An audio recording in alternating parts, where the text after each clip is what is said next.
Good morning, everybody, and happy Monday to you.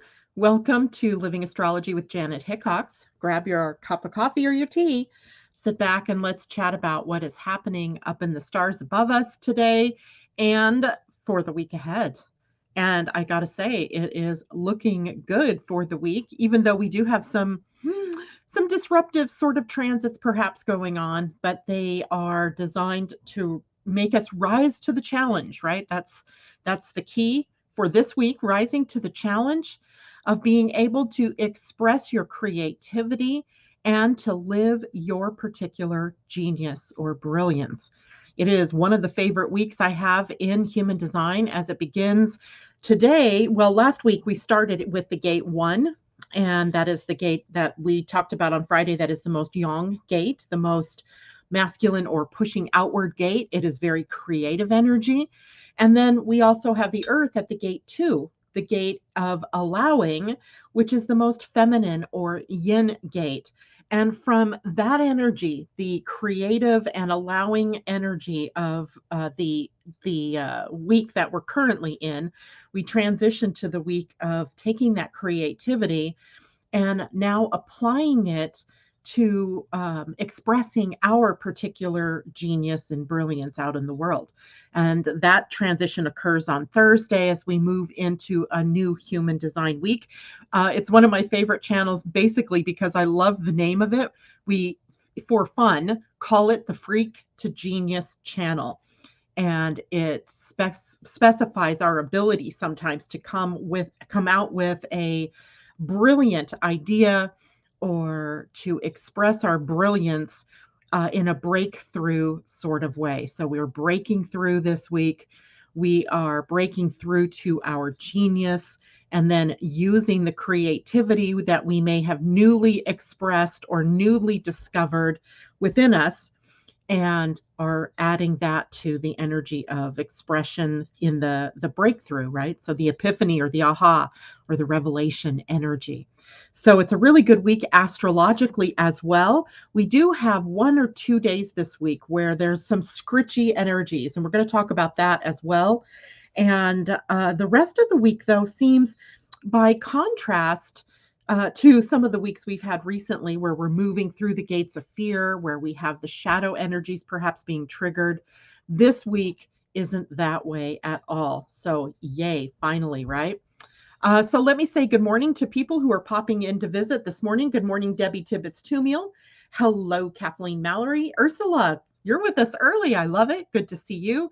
J-Lo, nice to see you. Susie Gemini, good for you.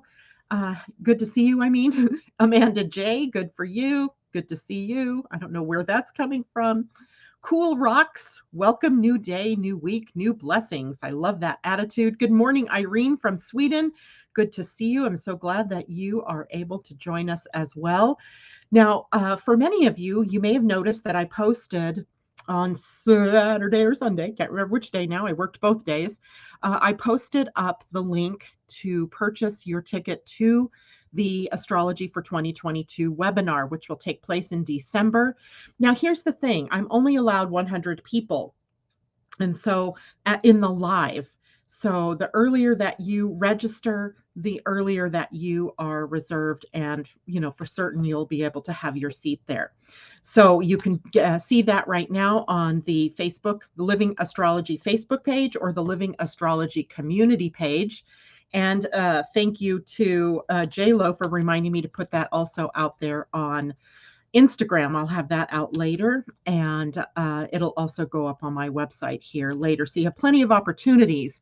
I'm just a little concerned about that 100 mark for being able to attend the live, but that's why I kind of put it at the time of day that I do, because then some people who can't go live have to use the can use the recording. So we record it and you'll be able to access it. So even if you purchase your ticket, you'll have access to everything, whether you go to the live or whether you see the recording. So either way, it all works for you.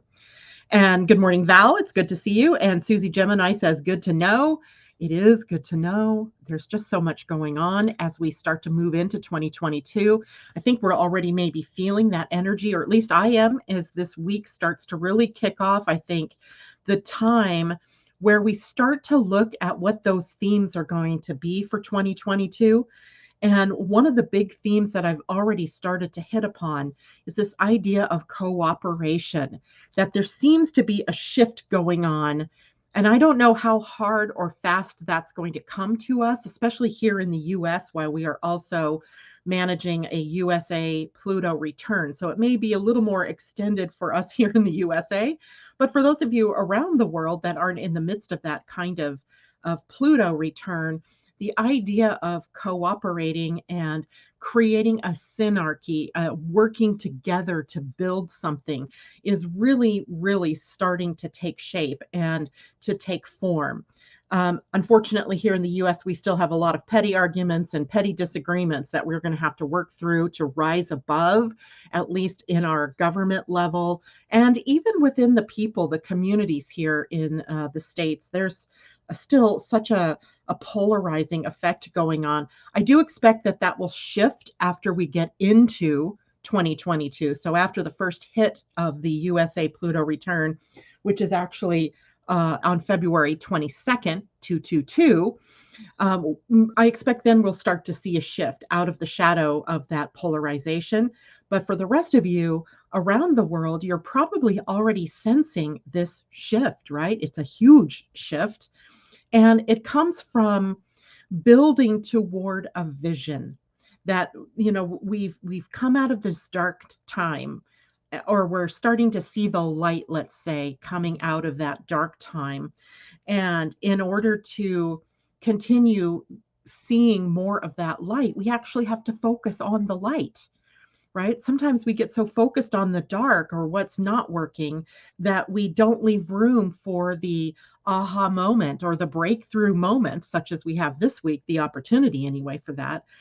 And then we miss the signs or we miss the cue that would have taken us into a new way of being.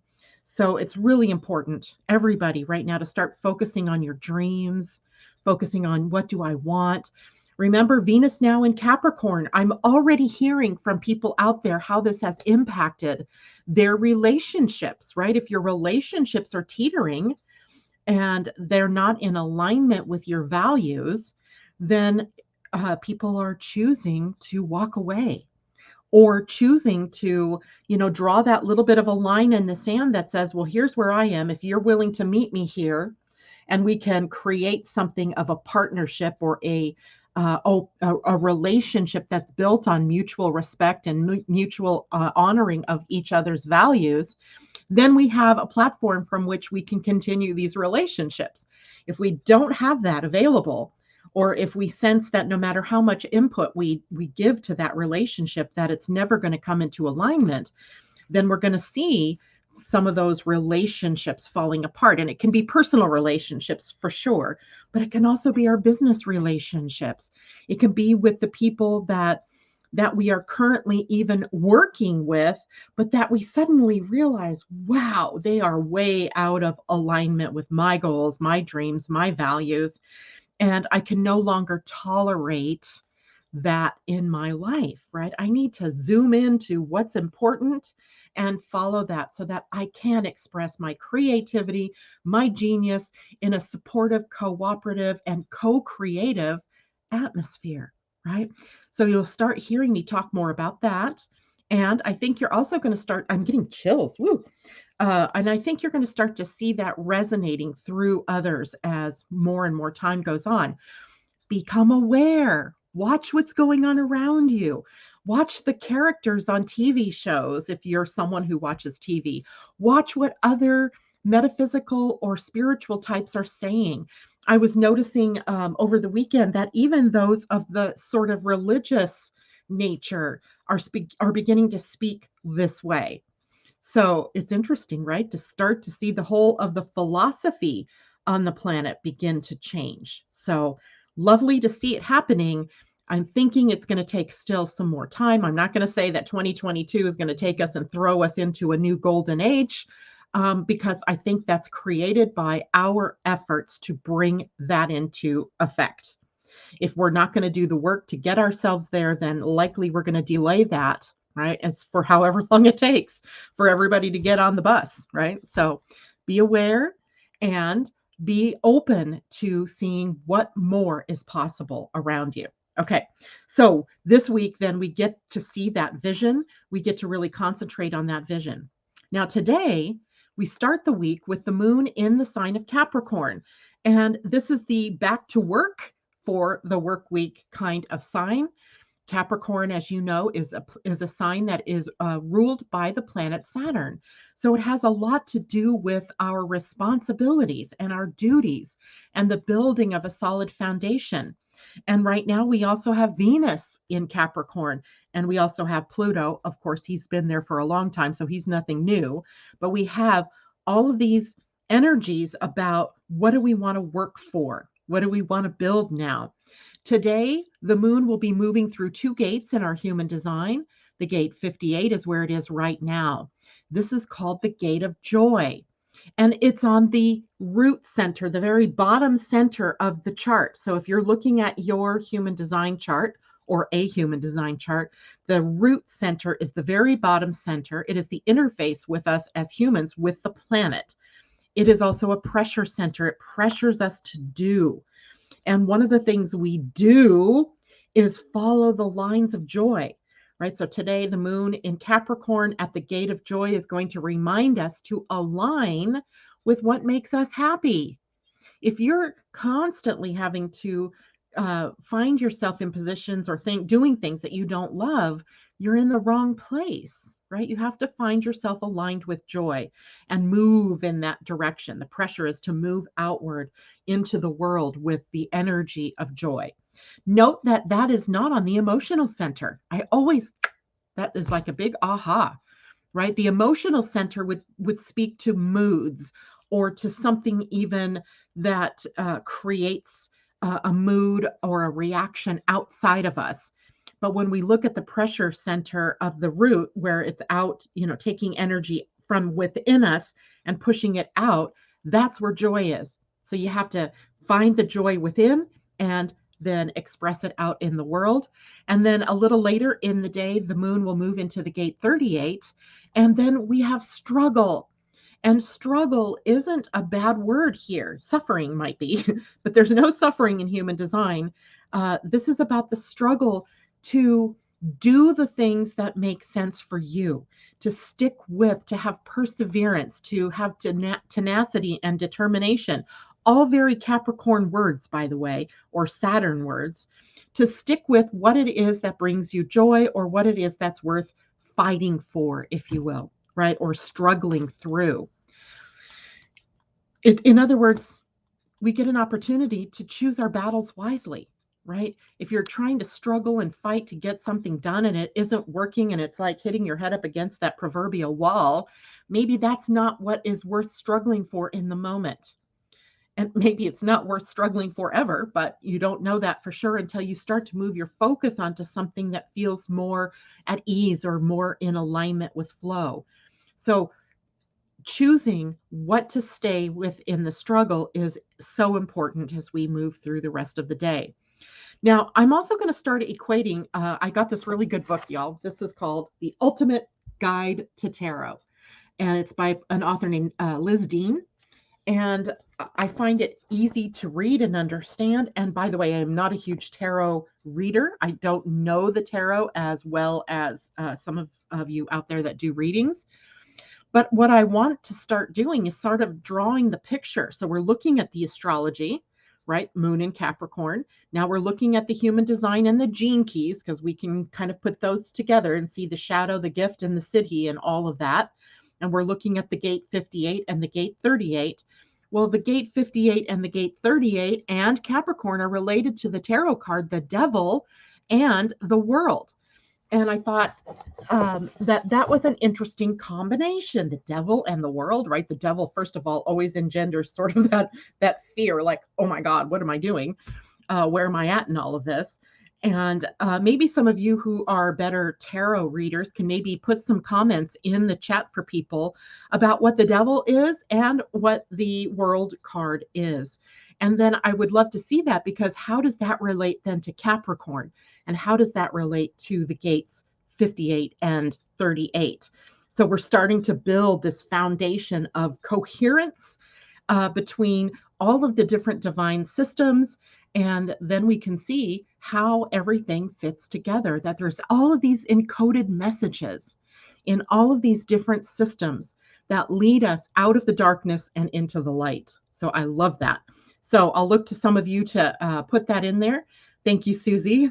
Capricorn moon and true node in Capricorn. So you're going to be interested in hearing what some of the other Capricorn things are that we're going to be working with. So Capricorn, ruled by Saturn. So we are dealing with our future needs. Even though the sign of Capricorn, and especially Saturn in Capricorn, kind of has us connected to the past or to our traditions, right? So what is traditional for us? But we also have to look at what it is that we need in the future. So when we're looking at the traditions that we have, and not just our traditions like Thanksgiving dinner or how we celebrate Christmas, but how we as a society have organized ourselves, right? In the economy, in our different ways of governing, in our different ways of providing services, all of these kinds of things are designed to help us set up a future. But a lot of them have been built on unsustainable concepts or in unsustainable ways.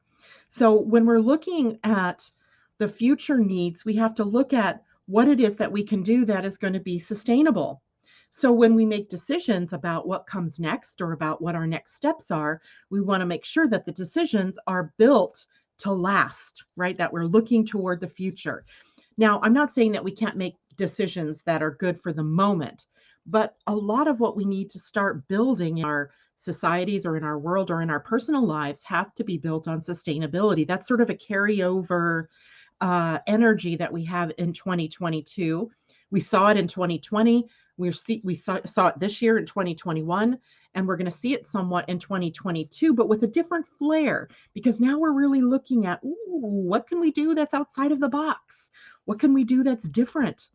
And how can we set up systems that are here to last, that are inclusive, that support the bigger picture? Now, also in Capricorn, we have responsibility, keeping our commitments. But I always say, especially with human design, that keeping our commitments is built on what we commit ourselves to. So if you're someone who likes to say yes to everything and everybody and every opportunity that comes along, it might be hard for you to stay committed to the real true things for yourself. So you've got an opportunity today and tomorrow for sure to take a look at what are you committed to, and is it the correct thing for you? And you'll know it's the correct thing for you if it brings you joy, right? But if it's a constant struggle or a constant fight, then you have to advise yourself as to whether this is worth it or not, right? Is it worth it? So in this way, responsibility and commitment starts with what you are committing to. There's a gate in human design called Gate 29. It is the gate of commitment. And when people have that defined by birth, there's often a need or a feeling of wanting to say yes to everything. And you're not saying yes to everything so that you could hurt people by not staying committed to them. But life for those people is juicy and fun. And I want to say yes. I want to say yes because I want to support you. I want to love you. I want to be able to give you. I want to be able to do things for myself. But unfortunately, if you don't say yes to the right things, it doesn't leave room then for when the right thing comes along and you want to say yes to that. And now you're only half-heartedly committed to what you've earlier committed to. So we always say you don't say yes unless it is something that is coming up outside of you because it's on the sacral center, and you run it through your authority and your strategy for your type, right? So saying yes to the right things is a self-discipline, which is another code word that we have in the sign of Capricorn, self-discipline. And of course, then Capricorn takes us into goals and ambitions and the search for success and recognition and social status. There's all of that sort of built in to the energy of Capricorn. And Saturn's rulership here means that you also sometimes will find when you do your job, right? When you do your due diligence, when you've put in the work and the time and the effort, Saturn gives a reward, right? He's not always the punisher. He's not always the karmic, person or karmic thing that happens to you. He is that as well when you haven't done your due diligence or when you're being irresponsible, not response able, right? That's how we look at the word responsibility. It's about what am I responding to? My response ability. And my response ability is something that I have committed to, perhaps a goal, a dream, an ambition, and I'm taking the steps, doing the work to get to where I want to go. And in some ways, this also leaks over into our business world, our business commitments, our ability to have a good reputation. And I was doing some work yesterday with my gene keys because I'm on the Pearl retreat. I've already done the Pearl sequence once, but now this is a retreat. So it's a deep dive into the pathway of prosperity, if you will. And so as I'm digging into this, one of the things I really recognized is that in order for us to be able to see big changes in the world, we're going to have to change corporations, right? So corporate change isn't going to happen without the individuals in the corporation, the members, the people who are working for the corporation start to demand that the values or the principles, the ethics are raising in frequency, right? So as we begin as individuals to raise our own frequencies, then we begin to affect the agreements we make in business, the agreements that countries make with one another, the agreements that we make with our employer, the agreements that the employers make with us. So all of that is being affected here at this point in time. This is also a sign about the authority figures in our lives and your own personal authority. So authority here is linked with your being authentic, living your own authentic life, being true to you, being in integrity, being ethical, right? Being able to align with your values and your principles. Remember, that's huge because until March, we have Venus in Capricorn and she rules our ethics, values, morals, integrity, how we connect with one another in relationship, and our finances. So we have a lot going on here that the moon is only just kind of taking us through a sort of survey of what more is possible here. So authority figures, so father figures, your bosses, your just the whole structure that we have in our world, which seems right now very hierarchical. And how can we change that to become more synarchical? How do we work together to build something without that top-down sort of feeling? If we look at the more negative expressions in Capricorn, we also can see where we have excessive control issues, right? So we're being controlled or we are controlling. That can take us into that victim energy that we want to get out of, right? Backpedaling out of victim energy because we want freedom, freedom, freedom, right? That is a huge buzzword that's going to come in with 2022 as well. Pessimism, inflexibility, no joy. All of those are words that can tell you or things that will show you when you're not aligned with the right things for yourself or not committed to the right things, or you're overly committed to controlling others. And of course, in the body is always a really good reflector, if you will, of what it is that might be going wrong in certain signs or certain energies. So, for example, in the sign of Capricorn and with the planet Saturn, it rules the bones, the joints, which we also know of as something that gets affected by the aging process, right? And we know that Capricorn rules time. Over time, the wear and tear on our joints. So we can see how it is the joints, the bones, and the connective tissues can all be a part of this Capricorn energy. But also the correlation might show us where it is we've become too stringent or too tight, too controlled, not free, right? Not loose, right? So taking a look at that, then we also have the gallbladder, the knees, our teeth. also part of the Capricorn Saturn experience. So those are the parts of the body that might show us if we are out of alignment somewhere, right? Or if we need to look at taking more care because of the body's connection to that particular sign. So it's all part and parcel together. We have the moon going into a long void of course tomorrow morning. I did write this down tomorrow morning at 9:52 West Coast time. So what is that? 12:52 in the afternoon for those of you on the East Coast. And the moon won't move out of that void until 7:04 p.m. tomorrow evening. So for us on the West Coast, nearly all day long and into the evening, almost the whole of the workday is with the moon wandering. So while it gives us more time to consider all of the things that we've just talked about, it also means that it's not going to be great timing for us to start something new, right? That energy of everybody sort of wandering, him and hawing, or not being able to come down on a decision one way or another is because of that void. Of course, moon, it moves out of that at 7:04 when the moon moves into the sign of Aquarius. So we can look forward to that tomorrow, but not until late in the day.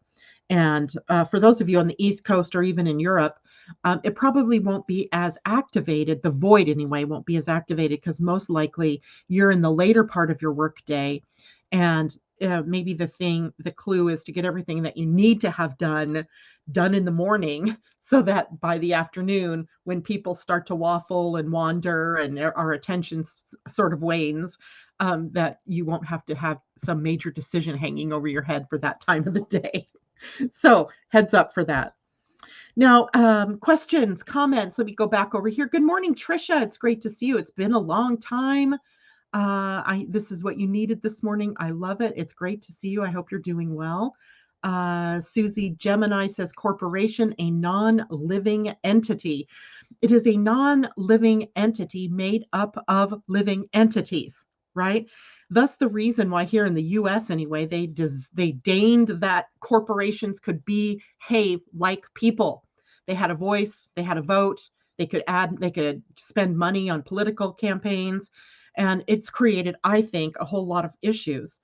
And I'm sure lots of people would agree with me that putting money into politics is not a good thing, right? Because then he or she who has the most money, or the corporation that has the most money, gets the most perks.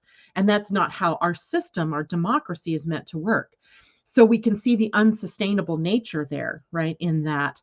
And yet we have corporations that are made up of people. There is a soul to a corporation, right? There is a soul to every business, even if it's just my little solopreneurship, right? I have a soul. And the reflection of the soul of the corporation comes through its people, comes through its management, comes through its shareholders. And if you are in alignment with the soul of that corporation, then things are in alignment for you. You feel good when you work there. The company is supporting you. There is a freedom that you feel within the corporation, even if there are rules and regulations and things that you have to live by. But when you're working for a company that sucks the life out of you, right, that is using and abusing you, then the culture of that corporation, the soul of that corporation, is not in alignment perhaps with your own values, right? So yes, a corporation is a non-living entity, but it is one that is made up of living entities who have free will, who have a choice, who can affect the vibration of the company by commanding that it follows ethical guidelines, right? That it moves with an integrity. So we do have power there in all of that. J-Lo, interesting. My daughter had a toothache this weekend. Yes. Carol, good morning. Christine Buckingham, totally agree with you, Janet. Love it, love it. Susie, hearts. I didn't see questions. Oh, here we go. Kathleen, I have Capricorn in the second house and Chiron at 8 degrees. So you are really somebody who has had a wound around her own self-worth, her own worthiness to receive, perhaps, and the ability to attract resources to you. The second house, because it's a house of earning power, it's a house of money and let's call it the house of resources, right? The things that you can attract to you. And one of the attractive forces is self-worth, being worthy to receive. If you're blocking flow and prosperity or good jobs or great relationships because you don't feel worthy of receiving them, then you have a mismatch and it's going to create the wound. So that's why Chiron here is moving you to become more worthy, to choose yourself. And in choosing yourself first, and this is not about being selfish, this is about being empowered to be worthy. And then that allows the things that you want in your life to be attracted to you, right? Whatever that might be. So, good stuff there, right? Kathleen, the Pearl Retreat is a Gene Keys. This is a 4-month, I think it is, process.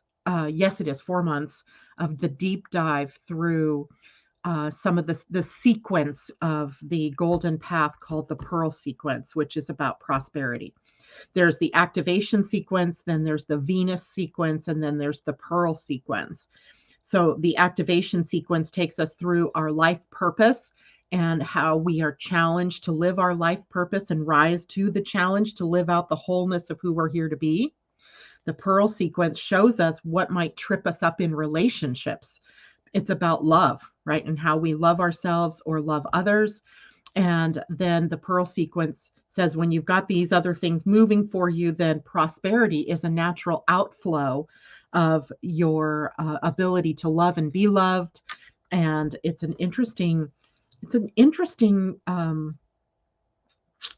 journey. Let's call it that. It's an interesting journey. I've had a lot of aha moments in the past couple of days just contemplating the core of my prosperity sequence. So interesting. So anyway, I hope that answers your question. That was kind of the long way around. Any other questions before I go on? Because this week we also have on Wednesday, so the 10th, 11/10, we have Saturn moving into the gate 19, which is a gate on the root center. So again, we're talking about a format energy, an energy that forms the basis of who we are as human beings. It is called in traditional human design the gate of approach. Sometimes it's called the gate of sensitivity. And in quantum human design, it is called the gate of attunement. I should have checked what it meant and what it was in the Gene Keys, and I did not do that, but here we go. In the Gene Keys, it is the shadow of codependence. It is the gift of sensitivity, so it matches kind of the human design traditional name. And in the highest expression, it is the energy of sacrifice. So this is one that we're going to have some time to work through as Saturn is going to sit here, I believe, through the end of the year. Let me just confirm that. 19, here's December. Yeah, he is. Does that mean he also begins 2022 here?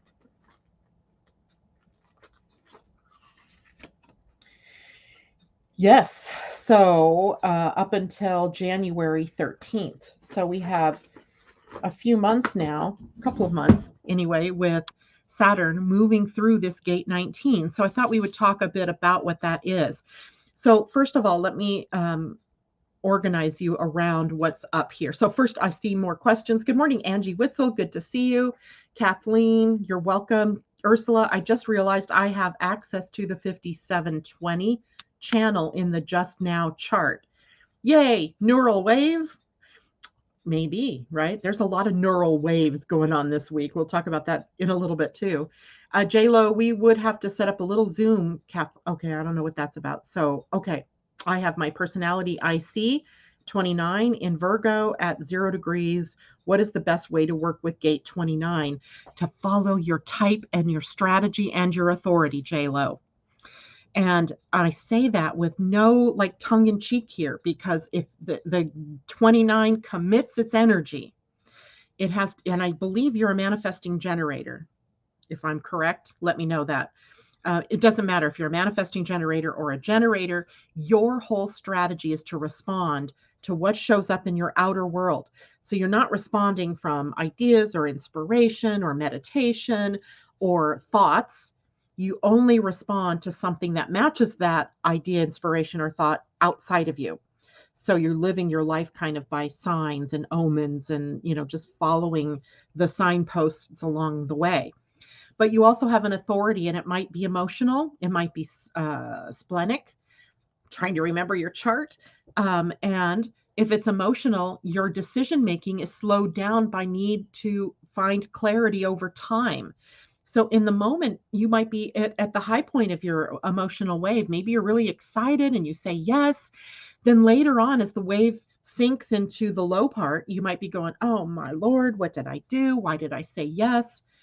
So you never say yes in the moment if you are someone who is emotionally defined. But if you're splenic defined, then or sacral defined, then the moment that you have something to respond to, your body is either going through a process of pulling you toward it or feeling like, yes, I want that. Or in the spleen, you have a quiet voice that says yes or no, or I want this, or don't do this. That is the voice of instinct or intuition. So it really starts with you knowing yourself, right? Knowing yourself, which, by the way, for those of you who might be new here or listening later on through the podcast on Blog Talk or anywhere you get your podcast, you can go to my website at living-astrology.com and get your free chart and free report for both astrology and human design. That's one place to start, right? Because it gives you an idea of how you're designed. But the next step would be to get a reading or have a session where we can move through all of the pieces and put the picture together for you. And you can also find that on my website as well. So, all right, where was I? So we were talking about the 19 wants to be wanted and needs to be needed. So when we are looking at Saturn moving into this gate, oh, I know what I was going to do before I started to really talk about that gate. I wanted to go back to your human design charts. So look at your chart, go down to the root center. It's the very bottom one. And the top right gate is the 19. Look at your own chart and see, is it colored in or is it white? Or does it have something at the other end of it, which would be the gate 49?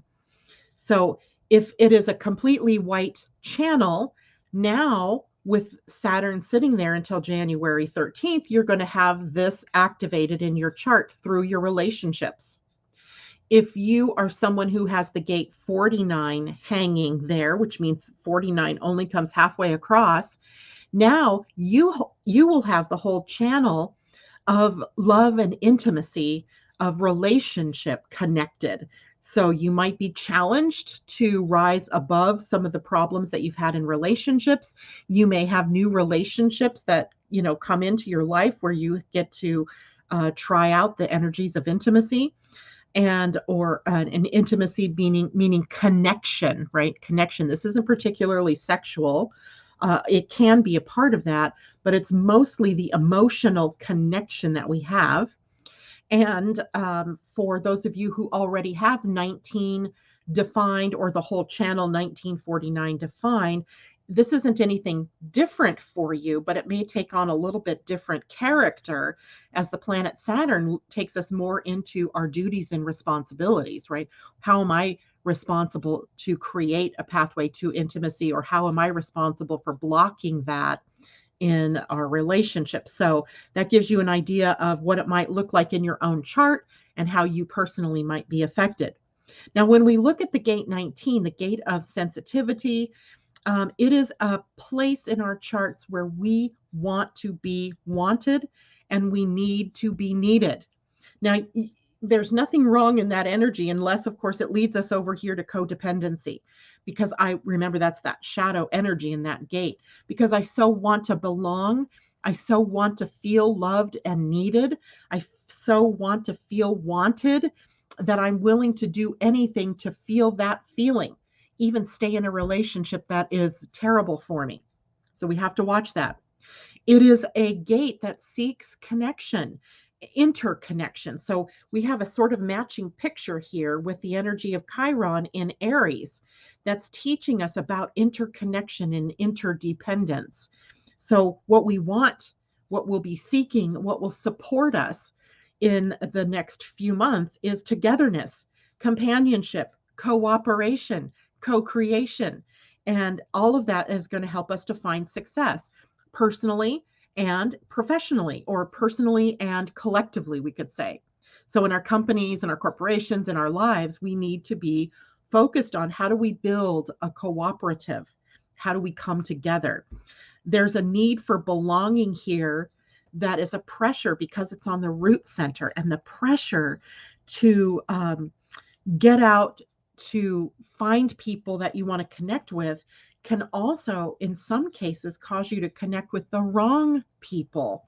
So this can happen, especially if you have an open identity center, the diamond in the center of your human design. If it's white, you might sometimes have an issue with who you are, your identity. And so you might, out of a need or a want to be needed or feel that intimate connection, surround yourself with people that are not necessarily good for you. So we want to be careful here during this period of time. So there are a couple of trouble points: neediness or clinginess, right? Others may seem that way to you, or you may become that way. If so, you're taking that energy of wanting to belong and taking it into its shadow of codependence. One thing here is that sensitivity could give you access to knowing others better than you know yourself. So then it asks the question, am I doing what is good for me, or am I doing what is good for others instead? So an issue we're going to have to look at over time. Am I acting from my own needs and desires, or am I doing it for you, right? Or for someone else's desires? Too much self-sacrifice here. That is another issue. Too much self-sacrifice. Remember, in the city, the highest expression is sacrifice. But we can run away with that in the gate 19. So we're going to find that is an energy that we're working with for the next several months. Questions about that? Kathleen says, gate 49 is defined in my chart. Mercury 49.5, Venus 49.6. So Mercury, communication, mind, and relationship connected at the design of the 49, which is all about revolution. It takes that, it can create the energy of connection, like choosing to change your relationships so that it more appropriately aligns with your values. Sometimes we call the 49 the divorce gate, because it comes to this point where it can no longer face what things have been happening in the way they've been happening, and a revolt happens, right? The revolt might be a divorce, literally, or a walking away in the relationship, or a changeover, right, in how the dynamics of the relationships work. So when you have a couple of different planets sitting there, you have the potential for throwing over some relationships. There's black and white thinking here sometimes that becomes so tired of the way things have been. There's no longer any desire to work through it, right? And it becomes a break. So a revolt, or a revolution, or a rebellion, even. And J-Lo says, OMG, can you say that again? Honey, you're going to have to tell me what it is that you want me to say again, or listen to the recording, because I don't know what it was that I said that you are connecting with. I want to talk about Carol's dream. Weird dream last night, pulling string out of my nose and mouth, pulled out tons of junk from inside my body. Bad habits developed in my 20s. So again, right, this is all about becoming response-able, right? Pulling it out. I also had a weird dream last night. My son, Brian, the one who passed away in July, came to me in a dream. And Ursula, if you're still listening, you're going to love this, because he showed me a new way to work with astrology charts. He wasn't an astrologer by any means, but he showed me in my own chart. I'm pretty sure we were looking at my chart, how to read the star systems that are that are in the chart as a kaleidoscope, if you will, of of energies. And I'm not quite sure how to put all that in play. Of course, again, it's very much like the Gate 64, a download that comes, but without the instruction manual. So I'm not quite sure what that's going to lead to. But it was interesting because the kaleidoscopic part he was showing me sat right between Gemini and Taurus in my own chart, which is where there's a lot of my star systems, my origination came from. And I know that to be true from the work that I'm doing on Starseeds Astrology. But wow, to have that come in a dream, wow, to have what came to Carol in a dream, our inner voices are really speaking to us, or we're tapping in to something that hopefully is going to align us with our principles and values, integrity, etc. Right? That's the bigger theme behind everything. Ursula, OMG, I have the kaleidoscope on my radar to talk about multidimensionality. Oh my God. Oh my God. Oh my God. That's wonderful. So Natasha says he was a star being, which equals astrologer. Indeed, right? That's totally possible. I just thought it was funny that he would be the one to bring me an astrology chart, though. And that's only the second dream I've had about my son since he passed. And every night I almost go to sleep thinking about him and, asking, for a dream. And here he is. He comes in with this powerful chart. It was an astrology chart like this. So here you see these pie-shaped pieces. These are houses, right? And what he was showing me was right here between the 11th and the 12th house, this pie-shaped kaleidoscopic piece that was related to the star systems that sit there in that part of the chart. And how I think the whole idea was, how do I incorporate that then into a conversation with someone about their own star charts, about their own astrology chart. Woo, woo, woo. So huge, and I don't know how that's going to play out yet. Maybe he'll give me maybe another dream will come in with the instruction manual, because I didn't get that part. Ursula, yes, I am psychic at times, that's for sure, but it's inconsistent. It doesn't come to me the same way every time. So we'll see how that plays out. Justice for all. Good to see you out there. Hello, feeling my parents around me, not sure of the message, just a longing for them. So maybe you can sit with your higher self or in meditation and ask to connect and see what happens from that. Maybe, if it comes, write some things down or watch the signs around you, because lots of times they're trying to bring us messages. And sometimes we're just so busy in our day-to-day life, we're not open to receiving, right? We're not open to receiving. Okay. And this is a week, by the way, at least up until whenever the 10th is, or yeah, the 10th is Wednesday. No, it doesn't change till the 11th. So up through Wednesday, for us to be an allowance to receive what it is that our loved ones or anybody is trying to give us, right? Their wisdom, their love, their guidance. So maybe that's something you can do as well. Okay.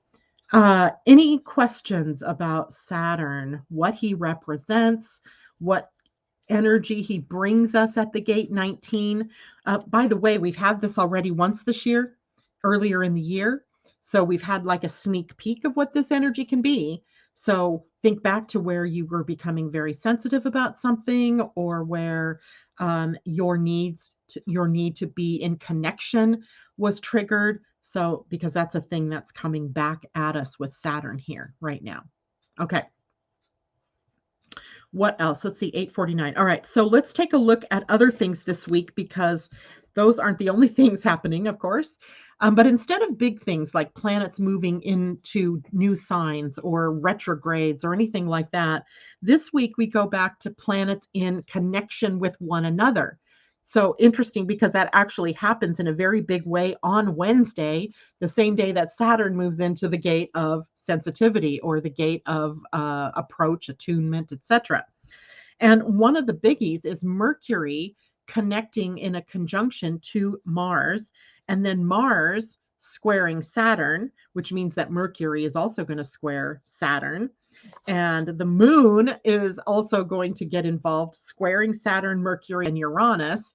And we also have Mars. Did I say that? Mars already squaring Saturn. So we have some big challenges, perhaps, along with that day, and Wednesday. So Wednesday, the 10th. And I wanted to talk about these because, Mercury and Mars are both in the sign of Scorpio. So they're a little bit lagging behind, as in, let's see, what gates are they sitting at right now? Mercury is at, what is today? The 8th. So the date that I said was the 10th. They are both still sitting at the gate 28. So they're still sitting in the spleen center. So they're still kind of dragging up a bit of the energy around fear or the shadows.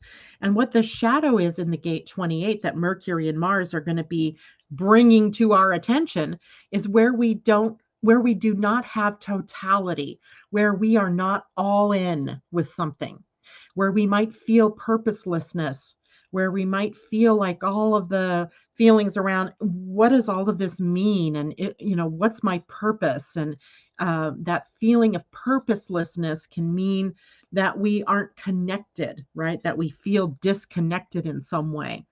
And then we can start in with activities or taking actions that are kind of daring or adventurous. And sometimes that can be taking too much risk. And other times it can be just doing things out of the norm so that we can feel alive again. So Mercury and Mars, check your thoughts, check what you're talking about, and check your actions, that you're not just doing things to upset or to feel alive, right? Don't go jumping off that cliff, right? Just because, right? Don't go, tossing out the baby with the bathwater just to feel. That is not what this energy is about. This energy is really about tapping into what makes you feel alive, what makes you feel good, and being all in with that energy, right? Mars squaring Saturn, that's pretty much a militant sort of setup. There could be military action that we hear about in the world. There can be conflict that arises between us in our relationships or between communities within the people that you are around, because a square challenges us, right? We're challenged to find the deeper meaning and to connect, because Saturn is over here in Aquarius, Mars is over here in Scorpio. We're needing to connect with the wider group, with the wider community. We're getting, hopefully through being challenged, we're getting better at being able to see the bigger picture and how all the pieces on the chessboard fit in with the bigger picture. We're also looking at what's the best for the whole and not just what's the best only for me, right? So we have to become very good at being aware of our own individuality, but that how we are also a part of the bigger tapestry of life. That gets triggered a bit on Wednesday. And then, of course, the moon here also setting up transit through Aquarius. And that puts her in a square with, the moon on, Wednesday in Aquarius, right? So the moon is going to end up connecting with Saturn, with Mercury, and Uranus, with Saturn in a conjunction, meaning, we may feel some lower energy on that day. And then with the square to Mercury in Scorpio, and then a square to Uranus in Taurus. So we have all of the fixed signs kind of activated here. And when we have fixed sign activation, what we're faced with is one of two things: where we're stuck, or where we are not solid enough, where we haven't stayed the course long enough. So that's coming up on Wednesday. Thursday, we have a new Pleiadian-Earth energy week starting at 1 Remembering. And I love this particular week. This 13-day period of evolution is about promoting cooperation, peace, love. How do we work together instead of working at cross purposes? How do we find the highest and best? So we'll have a 13-day week that really takes us into the beauty of cooperation and co-creation, collaboration, and creating synchrony or synarchy and not hierarchy, etc. Then we also have the birth of the new human design week on Thursday. And this is where the sun moves into the gate 43 and the earth into the 23, forming the channel that I said was called the freak to genius channel in sort of a fun sort of way. But it is the gate of breakthrough and the gate of simplicity. So having these breakthrough ideas or these genius opportunities and being able to see how they fit, how the pieces all fit together, and being able to share with others in the right timing and with an invitation about what your brilliance is or about what your ideas are. So it is a great week, I think, ahead of time as we start to move through. After the 12th, we actually have Sun in a trine to Neptune, which sort of starts to smooth the path as well. It makes us more interested in unconditional love. It helps us to be more psychically in tuned or more intuitive or instinctive, or to actually follow that, right? Instead of what happened the last time the sun was connected to Neptune just recently was a square, right? That was a 90-degree angle. So we were challenged to have listened to our intuition. Now we have the trine that says this is flowing. And if we stay in that flow, we'll find ourselves in the right place, right time, right people, right opportunities. All we have to do is show up, right? On the 13th, which is Saturday, Mercury opposes Uranus. That is my granddaughter's birthday, which means that's going to be in her solar return the whole of the year. Mercury, so there's a couple of things that come up with Mercury in an opposition to Uranus. First of all, they rule the mind. Right? Mercury rules the lower mind. So the mind that we think of when we're thinking, comparing, analyzing, comparing and contrasting, memory recall, sort of ajna-like, right? So Mercury in this place is ruling that. And Uranus rules the higher mind. So the part of us that's connected with the divine, or the part of us that is connected to that aha, breakthrough, psychic information, knowledge, knowing what we know, but we don't know how we know what we know, instinct, intuition, all of that. So we have two of them coming together in an opposition, which means both are highly activated. Our minds are very busy and our higher minds are very busy. And that can lead to anxiety. It can lead to nervousness. So if you're finding yourself on Saturday in that energy of nervousness or anxiousness, like you're just like ready to come out of your skin kind of feeling, look at what the thoughts are that you're generating. And are you generating thoughts of fear or of worry or of thinking about the worst of something as opposed to thinking of what's the best, or being open to receiving guidance from the higher self, the higher mind? And this is across the signs of Scorpio and Taurus. So maybe it's money worries.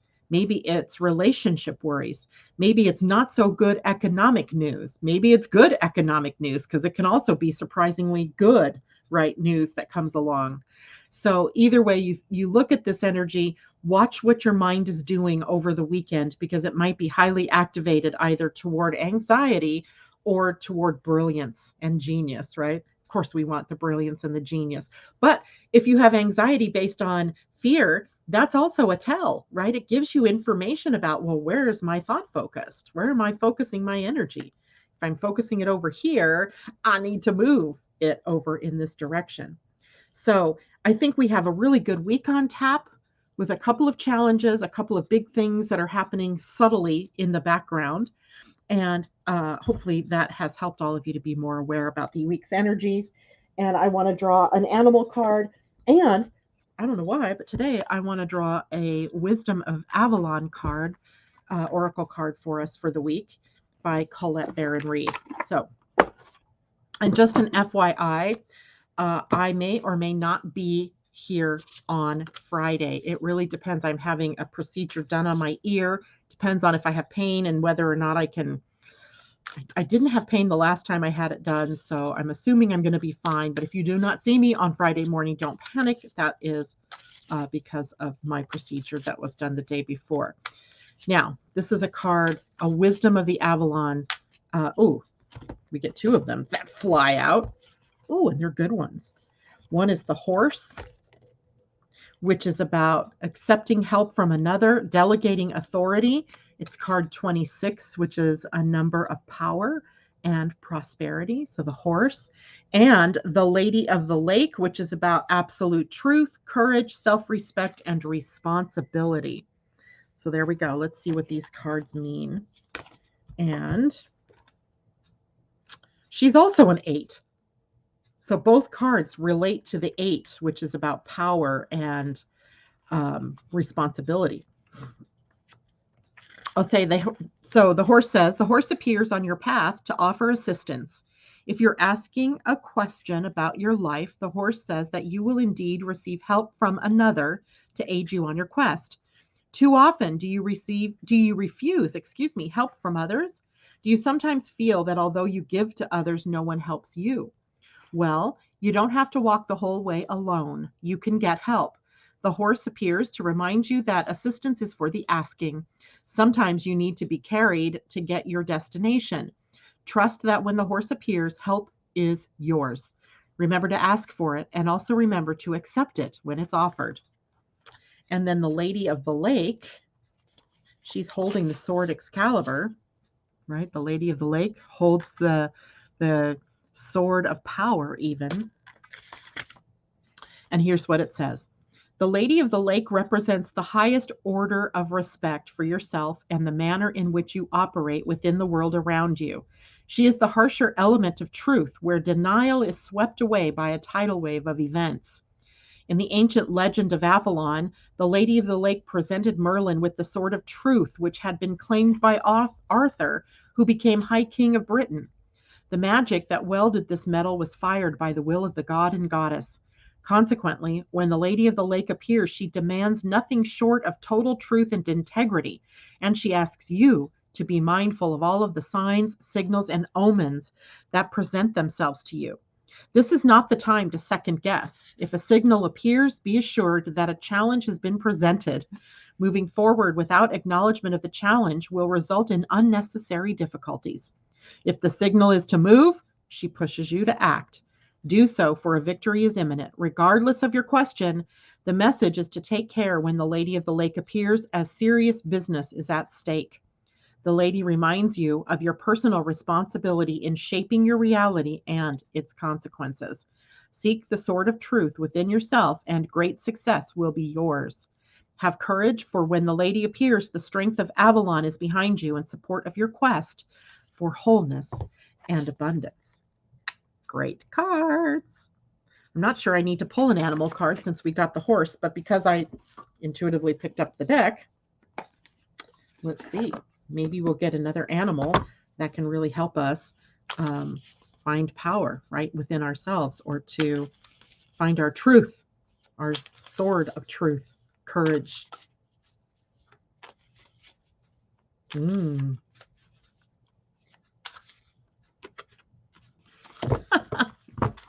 Pig spirit, use your mind wisely. But she was upside down, and she is number 47, so she is an 11.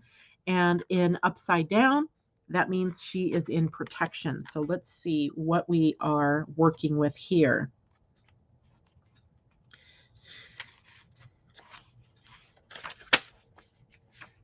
Okay, so 11. All right, there we have protection message of pig.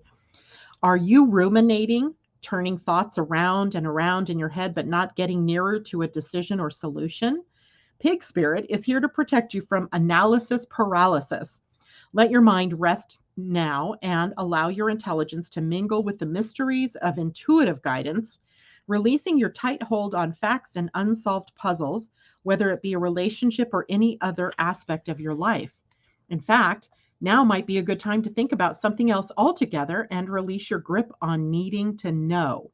When your thought processes are muddied by fear and anxiety, allow pig spirit to lead you back to the right use of your natural intelligence. Take a break, relax, and release that ball of worry.